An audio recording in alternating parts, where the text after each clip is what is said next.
உலகத்தில் அவரவர் பேசுகிற மொழி அவரவருக்கு தாய்மொழி. உலக மொழிகளுக்கெல்லாம் தாயாக தகுதி படைத்த ஒரே மொழி அது தமிழ் மொழி என்கிற காரணத்தினால் தாயாம் தமிழை வாழ்த்தி வணங்கி, இந்த மண்ணினுடைய பிக் பாஸ் யார் என்று கேட்டால், இந்த மண்ணின் நிரந்தர பிக் பாஸ் ஆண்டாள் நாச்சியார் தான் என்பதை உலகம் சொல்லும். நடத்துறது கோதை ஈவன்ஸ். இந்த பட்டிமன்றத்தின் நடுவராக அமர்ந்து சிறப்பு செய்து கொண்டிருப்பவர் எழிலரசி. திருவண்ணாமலையிலே இருந்து கிளம்பி ராஜபாளையம் வரக்கூடிய இவ்வளவு நீண்ட தொலைவு பயணம் ஏன்னு கேட்டா இவர் நடுவர் என்று சொன்ன ஒரே காரணத்தினால். அந்த ஆண்டாள் நாச்சியார் பிறந்த ஸ்ரீவில்லிபுத்தூர். தமிழ்நாட்டில் எத்தனையோ கோபுரங்கள் இருந்தாலும் தமிழ்நாட்டினுடைய சின்னமாக முத்திரையாக இன்றைக்கும் ஜொலிப்பது பிக் பாஸ் என்று சொல்லக்கூடிய ஆண்டாள் நாச்சியாருடைய அந்த கோபுரம் தான். அந்த கோபுரத்தை தினமும் தரிசிக்கக்கூடிய வகையிலே அந்த மண்ணிலே பிறந்து இன்றைக்கு மண்ணின் மைந்தனாக இன்றைக்கு வீற்றிருக்கக்கூடிய நடுவர் பெருந்தகை அவர்களே, தீர்ப்பு சொல்லிட்டேன் மேடம், கவலைப்படாது, ஆனதாச்சு பாத்துக்கலாம். என்னுடைய அருமை தம்பி வந்தார். அன்புக்காகத்தான் நான் வந்திருக்கிறேன். தயவு செஞ்சு போகும்போது கவர்ல உங்க அன்பு மட்டும் போட்டு கொடுங்க, போறாரா பார்க்கலாம். அரசியல்வாதி ஆகிறதுக்கு அத்தனை தகுதியும் அவருக்கு உண்டு. கூட்டணி பேசாமலே அணி மாறுறாரு பாருங்க. நம்ம கூப்பிடவே இல்ல அவரை. எலெக்ஷன் சீசன் நிறைய பேர் இப்படிதான் கூப்பிடாமலே கூட்டணிக்கு வர்றேன். ஏன்னா ஒரு சீசனுக்கு பேசுறவர். அதுல மனைவியும் மொபைலும் ஒண்ணா பத்திலா குசும்பு. அவ்வளவு காஸ்ட்லியா? இல்ல இல்ல, மொபைல் மாடல் மாற மாற மாத்திக்கலாம்ங்கற ஐடியால இருக்கறாருன்னு நினைக்கிறேன். அட பாவி சண்டாளா அவனா நீ.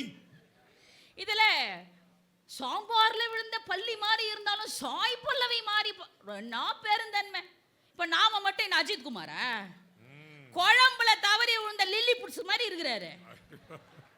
ஆனாலும் உங்களையும் அஜித் குமாரா பாக்குறாங்களே, அவங்களுடைய பெருந்தன்மை நினைச்சு பாருங்க. நோ நோ நோ, மம்மி பாவம் டாடி பாவம். No no. நடுவர் அவர்களே, இதுல காய்கறி சாப்பாடு பத்தி எல்லாம் பேசினார். நீங்க என்ன சொல்றேனே, ஆணுக்கு பெண் எதிரிங்கிற மாதிரி பேசினார். இவங்க விட்டு கொடுத்து போறாங்களாம். நான் இன்னைக்கு சொல்றேன், எல்லாரும் குறிச்சு வச்சுக்கோங்க. ஆணுக்கு பெண் எதிரி அல்ல, ஒரு ஆண் தான் எதிரி. உதாரணம் சொல்லட்டுமா? அருண் கையிலேயே ஒரு பைய கொடுப்போம், காய்கறி மார்க்கெட்டுக்கு அனுப்புவோம். இப்போ ஒரு ஆணை தானே வந்து சப்போர்ட் பண்ணணும். இப்போ காய்கறி மார்க்கெட்டில் ஒரு ஆணும் காய்கறி கடை வச்சிருப்பாரு, ஒரு பெண்ணும் காய்கறி கடை வச்சிருக்கோம். மனசாட்சியில் கை வச்சு சொல்லுங்க, அந்த பைய தூக்கின்னு அவர் எந்த கடைக்கு போவாரு? அக்கா கடைக்கு தான் போவாரு. அக்கா கடைக்கு தான் போவாரு. அருண் மட்டும் இல்லைங்க, 99.9% ஆண்கள் அக்கா கடைக்கு தான் போவாங்க. போயிட்டு சும்மா இருக்க மாட்டாங்க. அப்புறம் வியாபாரம்லாம் எப்படி போயிட்டு இருக்கு? என்ன கப்பல் வியாபாரமா பண்ணிட்டு இருக்கு? அதுவே சொந்த கதை சோக கதையை நினைச்சுக்கிட்டு காய்கறி வியாபாரம் பண்ணிட்டு இருக்கு. அப்புறம் நேத்து உங்க வீட்டுக்கார சாராய கடையில பார்த்தேன், அப்புறம் நீ மட்டும் என்ன சாம்பிராணி வாங்கவா போன? என்ன குசும்பு பேச்சு பேசியிருக்கிறார் தெரியுமா? அவருக்கு பதில் சொல்லணும்னாவே நான் பேசுறது அப்புறம் நான் விட்டுருவோம் போல இருக்கு. அவர் மன்னிச்சு விட்டுருவோம். நடுவர் அவர்களே, ஆண்கள் வீட்டிலே பேசும்போது மட்டும்தான் புத்திசாலித்தனம் இல்லாம புரியாம பேசுவாங்கன்னு நான் நினைச்சேன். இப்ப அன்பு தம்பி பேசினதுக்கு அப்புறம் தான் தெரியுது, பொது வெளியில வந்தாலும் அவங்க அப்படியே தான் பேசுவாங்க அப்படின்னு. ஐயோ பாவம், புலம்புற புள்ள யார் பெத்த புள்ளையோ அப்படி புலம்பிட்டு போகுது அப்படின்னு விட்டுற வேண்டியதான். ஆனா அவங்க இப்படியே புலம்பிட்டு இருந்தாங்கன்னு வச்சுக்கோங்களேன், என்ன நடக்கும் தெரியுமா? இப்போ 2 நாளைக்கு முன்னாடி ஜப்பான்ல ஒரு இளம் பெண் சாட் ஜிபிடியினுடைய ஒரு கேரக்டரை கல்யாணம் முடிச்சிட்டாங்க. இந்த ஏமாத்துக்காரர்களை நம்புவதை விட ஆர்டிபிஷியல் இன்டெலிஜென்ஸ் ஏஐ எவ்வளவோ மேல் என்று இப்போது பெண்கள் முடிவு செய்ய ஆரம்பித்து விட்டார்கள். உங்களுடைய கேரக்டரையே புரிஞ்சுக்க முடியலையேமா. இப்படி நாங்கெல்லாம் முடிவு செஞ்சிட்டோம்னா உங்க நிலவரம் என்ன தெரியுமா? ஏற்கனவே கலவரமா தான் இருக்கு.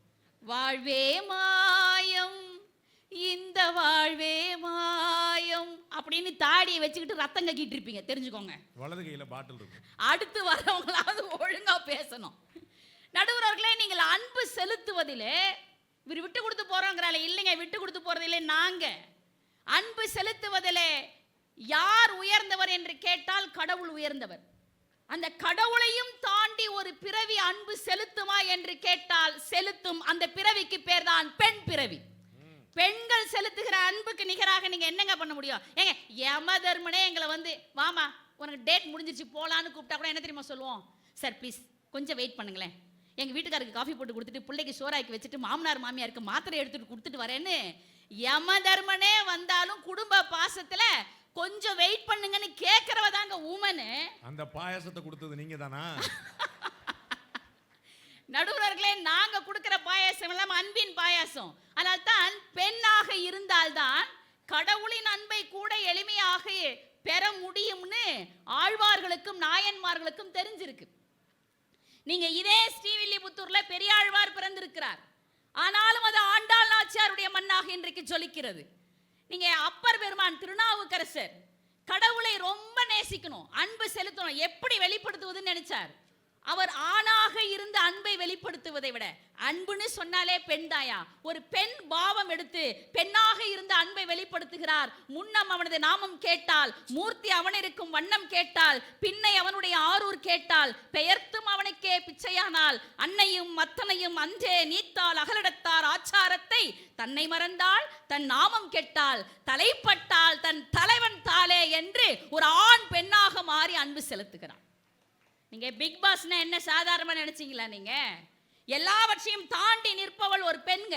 அதுக்காக அருண் எல்லாம் நீங்க பெண்ணா மாற சொல்லாதீங்க, முடிஞ்சா மாறிக்கோங்கங்கற. ஏன்னா பெண்ணாக பிறப்பது என்பது வரம், பெண்ணாக பிறப்பது என்பது தவம். நீங்க 7 தவத்துல நீங்க பிறவில தவம் செஞ்சாதான் பெண்ணாவே பிறக்க முடியும். நீங்க ஆணினுடைய மனநிலைக்கும் பெண்ணினுடைய மனநிலைக்கும் வித்தியாசம் இருக்குங்க. நீங்க காதல்னா ஆண் காதலும் பெண் காதலும் ஒண்ணு நினைக்காதீங்க. இந்த 3 பேர் அப்படி அண்ணாந்து பாக்குறாங்க பாருங்க, பாக்குறதுக்கு ஒண்ணும் தெரியாதவங்க மாதிரி இருப்பாங்க. ஆனா இந்த 3 பேரும் கல்யாணம் முடிச்சவங்க தானே. லோகேஷ் கல்யாணம் பண்ணிட்டியா? அபிஷியலா அப்படிதான் சொல்றேன். அப்படிதான் சொல்றேன். நீங்க மணமேடையில கழுத்துல மாலையோட மாப்பிள்ளை நிப்பாரு பாத்துக்கிறீங்கல்ல, அந்த ஆடு மாதிரியே இருக்கும். ஆமா, அந்த ஆடு எப்படி இருக்கும் பாருங்க, மாலையெல்லாம் போட்டு மஞ்சள் தெளிச்சு. அப்படிதான் நம்பிட கூடாது நடுவர்களே. நீங்க ஆண் வர்க்கமாக இருப்பதால் அப்படி யோசிக்கிறீர்கள், அப்படி யோசிக்காதீங்க. நான் உமையூர் பாகனா மாறிட்டேன். ஆமா, இன்னைக்கு நீங்க அப்படிதான் இருந்தாகணும், வேற இல்ல, வேற வழியே கிடையாது. நீங்க அப்படி மாலையும் கழுத்துமா மணமேடையில மாப்பிள்ளையா நிற்கும் போது கூட அவருடைய மனநிலை என்னவா தெரியுமா இருக்கும்? நம்மில் சரிபாதியாக வந்து பக்கத்தில் இருக்கிறாரே, நம்மளுடைய காலம் முழுக்க இன்பத் துன்பங்களிலே பங்கெடுக்க வந்திருக்கிறாளே, இவளை எப்படி நாம் மகிழ்ச்சியாக வைத்திருக்கலாம்னு கொஞ்சமும் யோசிப்பாங்கன்னு நினைக்காதீங்க. கல்யாண மண்டபத்துல பட்டாம்பூச்சி மாதிரி சில பெண்கள் போவாங்கல்ல, மாலையோட நின்றுகிட்டு மாப்பிள்ளை யோசிப்பார், நான் பொண்ணு பார்க்கும்போது நீங்கெல்லாம் எங்கம்மா போனீங்க? Manjunathan sir mind voice. நடுவர் அவர்களே, நான் சொல்லுகிறேன், காதல்ல வித்தியாசம் உண்டுங்க. உன்னையும் பிடிக்கும் என்பது ஆணின் காதல், உன்னையும் பிடிக்கும் என்பது ஆணின் காதல், உன்னை மட்டுமே பிடிக்கும் என்பது பெண்ணின் காதல். எங்க பெண்கள் இப்ப நல்ல ஜோர கைத்தட்ட ஆரம்பிச்சிட்டாங்க. ஆனா ராஜபாளையம் ஆண்களுக்கு நான் உண்மையாகவே ஒரு கோடி நமஸ்காரத்தை சொல்லணும். ஏன் தெரியுமா? பெண்ணை குறித்து உயர்வாக பேசுகிற போது உண்மையை உணர்ந்து கை தட்டுகிற ஒரே ஆண்கள் ராஜபாளையத்திலே தான் இருக்கிறார்கள். தப்பா நினைக்காதீங்க, பின்னாடி எங்க வைஃப் உட்கார்ந்திருக்காங்க. அவங்க பாப்பாங்க, ஏங்க நீ அவர் சொல்லும்போது கை தட்டாம உட்கார்ந்து முறைச்சிட்டே இருந்தீங்க அப்படிம்பாங்க. இல்லாட்டினாலும் கேமரா காமிச்சிடும், அதனால கை தட்டி வைங்க, ஒன்றும் தப்பு கிடையாது. நடுவர்களே, ஆணுக்கும் பெண்ணுக்கும் இயல்பிலேயே வித்தியாசம் இருக்குங்க. 25 வயது வரைக்கும் ஒரு ஆண் இப்படி போ, அப்படி போவாத, இங்க வை, அங்க வைக்காத, இதை செய், அதை செய்யாத, இதை சாப்பிடாத, சாப்பிடாதன்னு வழி நடத்துறதுக்கு ஒரு கேரக்டர் இருக்கும். அந்த கேரக்டருக்கு பேர் அம்மா. 25 வயசு வரைக்கும். 25 வயசுக்கு மேல படிச்சுட்டே வேலைக்கு போயிட்ட, கல்யாணம் பண்ணிட்ட, இப்பயாவது சுயமா சிந்திக்கலாம்ல, நீயா செயல்படலாம்ல. அப்பயே வந்து இதை சாப்பிடாத, அவங்க கூட சேராத, சீக்கிரம் வா, இது குடிக்காத, அது குடி அப்படின்னு சொல்றதுக்கு இன்னொரு கேரக்டர் வரும். அந்த கேரக்டருக்கு பேரு வைஃப். வாழ்நாள் முழுக்க வழிகாட்டுதலேயே இருப்பவர்கள் இந்த ஆண்கள். ஆனா நாங்க அப்படி இல்லைங்க. 20 வயசு 23 வயசு அம்மா அப்பா வழிகாட்டுதல்ல இருப்போம். என்னைக்கு புகுந்த வீட்டுக்கு வரோமோ அன்னைக்கே வாத்தியார் ஆயிடுவோம். அவன் கூட சேராத, இங்க வா, இங்க போ, அங்க போகாத அப்படின்னு சொல்றதுக்கு கேட்கறதுக்கு ஒரு ஸ்டூடெண்ட் எங்களுக்கு கிடைப்பார். நாங்க சொல்றதை கேட்கறதுக்கு அந்த ஸ்டூடெண்ட்டுக்கு பேரு தான் ஹஸ்பண்ட். ஆமாங்க, நீங்க வாழ்நாள் முழுக்க வழிகாட்டுதல இருப்பீங்க. ஒரு குழந்தை மட்டும் எங்களுக்கு பிறந்துருச்சுன்னு வச்சுக்கோங்களேன், ஒரு குழந்தை மட்டும் பிறந்துருச்சுன்னா அந்த குடும்பம் என்ற நிறுவனத்தின் சிஇஓவே நாங்க தான். அவளின்றி ஒரு அணுவும் அசையாதாங்க. நீங்க எதை வேணா கேளுங்க, எங்க வீட்டுல கேட்டு சொல்றேன். நான் கதவு ஜன்னல்ட்டியா கேட்பேன், வீட்டுல கேட்டு சொல்றேன்னாவே வீட்டுக்காரமாங்க. ஓ, அந்த வீடா? நீங்க சத்தியாகிரகத்தை இந்த உலகத்திற்கு அறிமுகம் செய்தவர் யார் என்று கேட்டால் இந்த உலகமே சொல்லும் சத்தியாகிரகத்தை உலகிற்கு அறிமுகம் செய்தவர் மகாத்மா காந்தி என்று சொல்லும். மகாத்மா காந்தி சத்திய சோதனையிலே பதிவு செய்திருக்கிறார், உலகத்திற்கு நான் சத்தியாகிரகத்தை சொன்னேன், ஆனால் எனக்கு சத்தியாகிரகத்தை உணர்த்தியவள், கற்றுக் கொடுத்தவள் என் மனைவி கஸ்தூரிபாய் என்று எழுதியிருக்கிறார். அவருக்கும் வீட்டில் தான் பிரச்சனையா? நடுவர்களே, ஒன்றும் இல்லைங்க, நான் ஒரு விஷயம் சொல்கிறேன் பாருங்களேன். இந்த ஆண் விட்டு கொடுக்குறேன்னு பேசியிருக்கீங்களே தம்பி, நீங்கள் விட்டு கொடுங்க, விட்டு கொடுக்காம போனங்க, முதல்ல பேச கற்றுக்குங்கய்யா. ஐயோ, எப்படி முடியும்? வாயில்லா பூச்சி அப்படி வளர்த்துட்டீங்க எங்களை. இல்லை, பேசாமலேயே குடும்பத்தில் எவ்வளவு சிக்கலை உருவாக்க முடியுமோ அவ்வளவு சிக்கலை உருவாக்குறவங்க அவங்க. நாங்கள் பேசியே மனசில் இருக்கிறதெல்லாம் கொட்டி விட்டு அவளா பாவின்னு பேர் எடுக்கிறவங்க நாங்கள். இதுலேயும் நாங்கள் தாங்க தியாகி, பெண்கள் தான் தியாகி. மௌனமாகவே இருப்பாங்க. என்னைக்காவது நாங்கள் உங்கள் தங்கச்சியை பற்றி குறை சொல்லியிருக்கோமா? அந்த பெருந்தன்மையை நீங்க என்னைக்காவது யோசிச்சிருக்கீங்களா? நீங்க எங்க தங்கச்சியை பத்தி நீங்க எவ்வளவு குறை சொல்றீங்க, உங்க தங்கச்சியை நாங்க ஒரு நாளாவது குறை சொல்லியிருக்கோமா? நடுவர்களே, எவ்வளவு பெருந்தன்மை! இந்த ஆண்களின் பெருந்தன்மைக்குத்தான் எல்லையே இல்லாமல் போகிறது. ஆனா உண்மையில சொல்றேங்க, ஒரு ஆண் எப்படி இருக்குன்னா, ஒரு கவிஞன் தன் மனைவிக்கு ஒரு கடிதம் எழுதுறாருங்க. தன் மனைவிக்கு ஒரு கடிதம் எழுதுகிறார். பெண் பார்த்து அந்த படலத்தை நினைவு கூறுகிறார். பெண் பார்க்க அமர்ந்திருந்த போது அவள் வந்து நிற்கிறார், கையில தேநீர் கோப்பையோடு வந்து நிற்கிறார். இவருடைய கவிதை இப்படி தொடர்கிறது. அன்றைக்கு நான் உன்னை பார்த்தேன், உன் கண்களை பார்த்தேன், உன் கண்களில் என்னை பார்த்தேன், என் எதிர்காலத்தை பார்த்தேன், இலையுதிர் காலத்தையும் கோடை காலத்தையும் கடந்து வந்து தகிக்கிற என் கால்களுக்கு இலைப்பாறுதல் தருகிற நிழலை உன் கண்களில் பார்த்தேன். மொத்தத்தில் அன்றைக்கு உன் கண்களில் என் அன்னையை அல்லவா நான் பார்த்தேன் என்று எழுதுகிறான் அந்த கவிஞன். அந்த பெண் பார்க்கும் படலத்தில் முடிச்சு நிச்சயதார்த்தம் முடிஞ்சு கல்யாணத்துக்கு இடையில 2 மாசம் கேப்பு. பேசுறாங்க பேசிக்கிட்டே இருக்கிறாங்க. மம்முட்டியும் பானுபுரியாவும் பேசுவாங்க பாருங்க. அந்த பாடமே முடிஞ்சிரும். அடுத்த பாட்டு தூர்தர்ஷன்ல செய்திகள் போட்டுருவாங்க. அந்த மாதிரி பேசிக்கிட்டே இருந்தாங்க 2 மாசம். வழக்கம் போல கல்யாணம் ஆன உடனே பேச்சு இல்லாம போச்சு.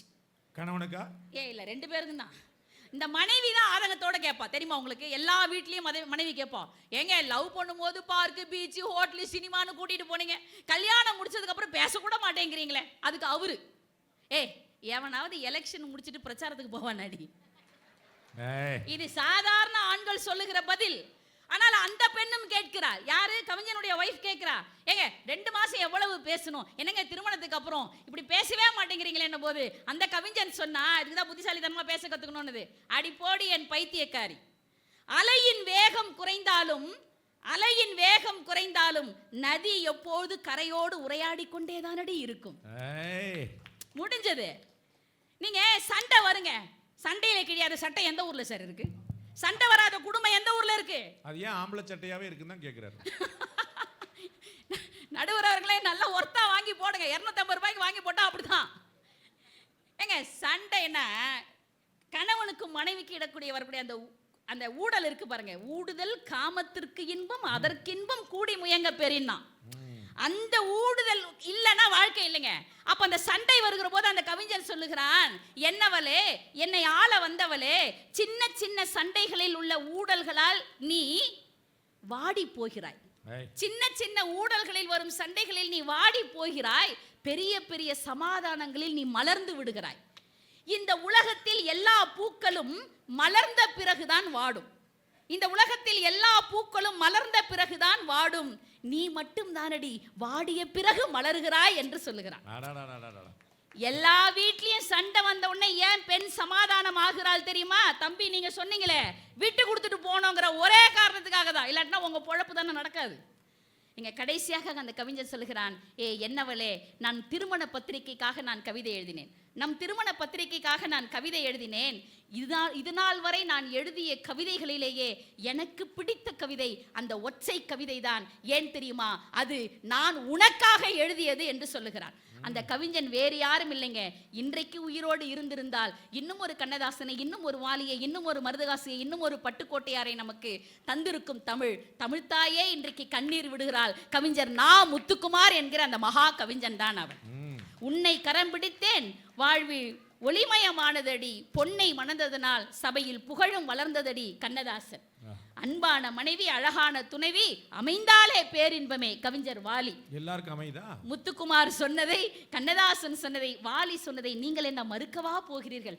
பட்டிமன்றம் முடிஞ்சு வீட்டுக்குத்தானே போக போகிறீர்கள். அதுவரை இருக்கவா போகிறீர்கள்? மறுக்கவா போகிறீர்கள்? அதுவரை இருக்கவா போகிறீர்கள்? நடுவர் அவர்களே, உங்களுக்காக ஒரு விஷயத்தை சொல்லுகிறேன். எப்பொழுதும் இயங்குவதை விட இயக்குவது பெரியது. ஏன்னா என்னுடைய அன்பு தோழி கவிதாவினுடைய கணவர், என் அன்பு அண்ணன் ஜவஹர் அண்ணன் வந்திருக்கிறார். இந்த கூட்டத்தில் இப்பதான் அவர் கண்டுபிடிச்சேன். அவருக்கு தெரியும் இப்ப நான் சொல்ற செய்தி. இயங்குவதை விட இயக்குவது பெரியது. உலகம் இயங்குகிறது பெரியது, ஆனால் இந்த உலகத்தை இயக்குகிற கடவுள் பெரியவன். ஆண்கள், கணவன்கள் இயங்குகிறார்கள், ஆனால் அவர்களை இயக்குவது மனைவிதான் என்கிற காரணத்தினால் அவர்கள்தான் வீட்டினுடைய பிக் பாஸ் என்று நீங்கள் தீர்ப்பு சொன்னால் நல்லபடியாக வீட்டிலே சென்று நல்ல சாப்பாடு சாப்பிடலாம் என்று உங்களுக்கு சொல்லி நல்வாய்ப்புக்கு நன்றி பாராட்டி விடைபெறுகிறேன். நன்றி, வணக்கம்.